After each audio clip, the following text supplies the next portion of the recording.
I wasn't extremely intelligent. I scraped D3s in like every subject. So I always knew I wasn't going to do extremely well in school, and I didn't really know what I wanted to do. I remember going to my guidance counsellor saying, what am I going to do with myself? All my friends know what they want to do. They're going to study nursing and marketing and PR, and I didn't even know what these things were. So she was kind of trying to kind of coax me into different things. She was like, well, you're good with people and you care about other people. You like to help people, so maybe would you venture into social care? And I remember the very first day I sat down in that course, I knew I was going to hate it. Oh no. Yeah, I knew. I don't know what they said or kind of I remember they kind of had the course sat us all down and we went through the course and everything. I just remember thinking, I'm not going to like this.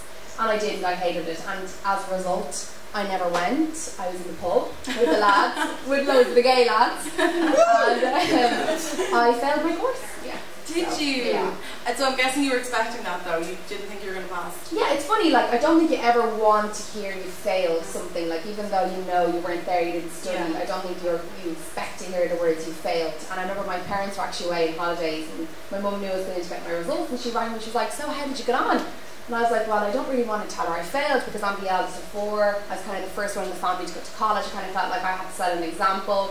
She paid for me like my bus fare and my lunch every day, so I was like, how the hell am I going to say I failed? So I told a little white lie and I just said, oh yeah, no, I passed, but I'm not going to return because it's not for me. So she was always very supportive. She said, okay, well if it's not for you, then that's fine, you don't have to continue.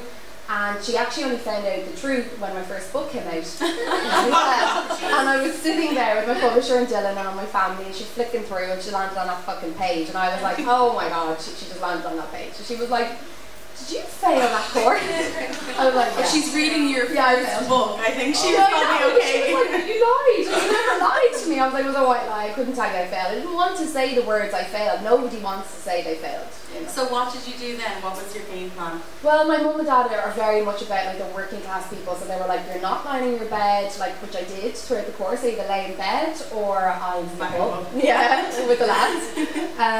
So she was like, you're going to get yourself a job. So I went and worked in Topshop. I applied for a job in Topshop at the time. It was booming days. Everybody was hiring. Worked there, loved it, but kind of started to get what I call itchy feet. I don't actually have itchy feet.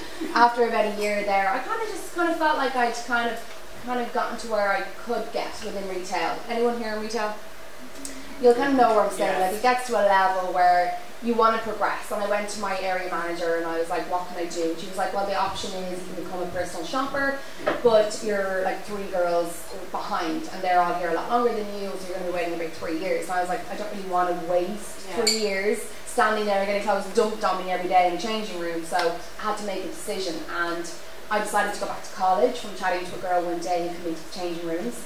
And she was dressed head to toe in a beautiful white kind of nurse's outfit, which I thought was a nurse's outfit. So I remember thinking, she's way too glam to be a nurse, because I know the hard slog they have. We got chatting and it turned out she was studying beauty therapy.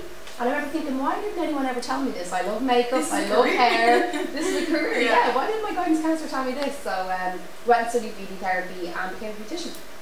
Wow. Yeah. And at that time, I suppose, working in Topshop as well, was fashion something on your mind as well? Yeah, I loved fashion. I think in Topshop I learned a lot. I learned a lot about fashion terminology.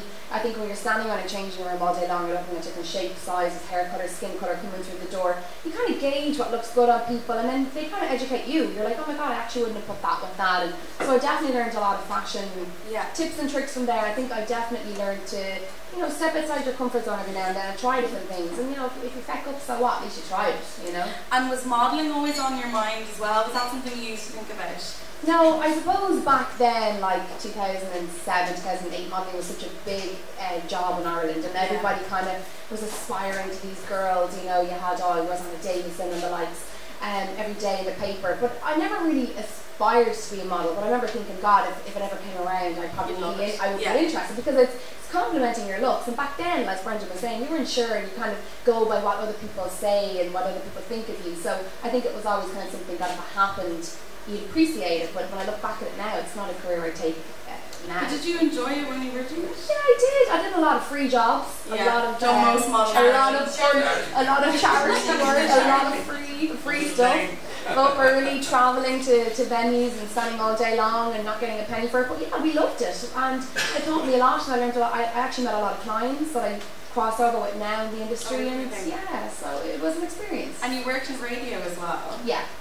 How was that? Because I see some of your stats sometimes you still talk about it as well. Oh God, I miss radio so much. I'd go back into it tomorrow if the blogging didn't, if it blogging fell apart. Yeah. So basically I was made redundant in 2009 and I hit rock bottom. I was living in a beautiful apartment with my friends. I just bought a new car. I thought it was great. I was earning 80 grand a year. I thought, this is amazing. This is the boom days. And then it just all pulled from underneath me. Had to move home, had to sell my car, had no money, had to get on the dole. I was on the dole for 3 months. So it was a real kind of, it brought me back to reality. It was a real knock to my confidence. I remember thinking, I've worked so hard to get to this point. What am I going to do? And I just started looking online for kind of like part-time jobs, because that was all that was going. This is 2009, like recession days. Really there was nothing.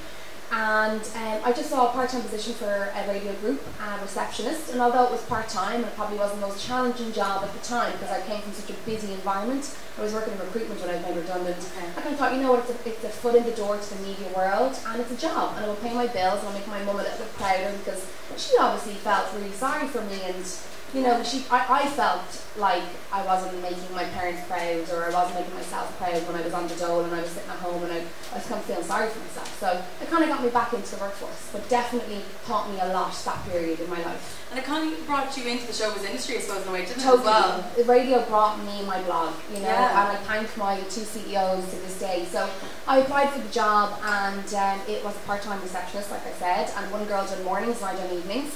And slowly but surely, 6 months later, she went off travelling, and I got the full-time gig. And then the 2 bosses, so Jamie and Spin and Chris in 98, kind of took a liking to me and then asked me to be their PA, and it kind of just grew from there. And slowly but surely became the office manager, and I loved it, and I learned so much, and I didn't want to leave that job when I went full-time with the blogging. Like, I see bloggers now going, oh my God, it's the dream to go full-time. It wasn't for me. So hard, so hard. It wasn't. I loved what I did. It just organically happened, and everything in my career organically happened.